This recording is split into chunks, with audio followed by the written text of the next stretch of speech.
안녕하세요. 아우름법률사무소의 형사전문 변호사 문성윤입니다. 오늘은 형사사건과 관련해서 많은 분들이 궁금해하시는 반성문과 탄원서에 대해서 정리해 드리겠습니다. 우선 반성문을 꼭 써야 하는지 물어보시곤 합니다. 반성문은 말 그대로 피고인 자신이 잘못한 점에 대해 뉘우치고 있다는 걸 판사에게 보여주기 위해 쓰는 글이죠. 죄를 뉘우치는 사람에게 판사는 관대함을 베풀려고 노력합니다. 이런 사람은 아무래도 재범의 위험성이 적으니까요. 그런데 그 사람이 반성을 하는지 안 하는지 판사가 어떻게 알 수 있을까요? 그러니 반성문으로 제출을 하는 겁니다. 이런 반성문은 양형 자료로서 판사가 형량을 정하는 데 중요한 역할을 하게 됩니다. 그래서 범죄 사실을 인정하고 자백하는 분들은 무조건 반성문을 쓰시는 것이 좋습니다. 그러면 반성문은 도대체 몇 개나 써야 할까요?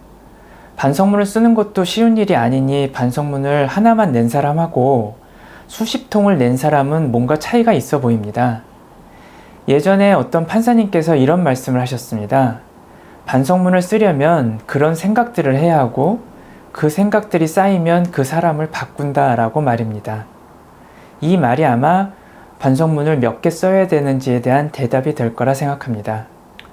그 다음은 탄원서를 살펴보겠습니다. 탄원서는 피고인을 아는 사람들이 판사에게 피고인의 선처를 구하면서 쓰는 글입니다.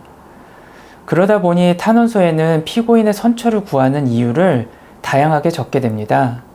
대표적인 예로 평소 피고인이 어떻게 살아왔고 피고인이 어떤 사람인지를 판사에게 알려주면서 이번 범죄는 순간적인 판단을 잘못해서 저지른 것이니 한 번만 선처해달라는 식으로 쓰게 됩니다. 따라서 탄원서도 판사가 양형자료로 활용하게 됩니다. 이러한 탄원서는 양보다 질이 중요한 것 같습니다. 비슷한 내용의 탄원서를 이 사람 저 사람이 써주거나 연명부 형태로 도장을 받아오는 것보다는 피고인에 대해서 잘 아는 사람이 피고인이 어떤 사람인지를 상세하게 설명해 주는 것이 훨씬 더 효과적입니다.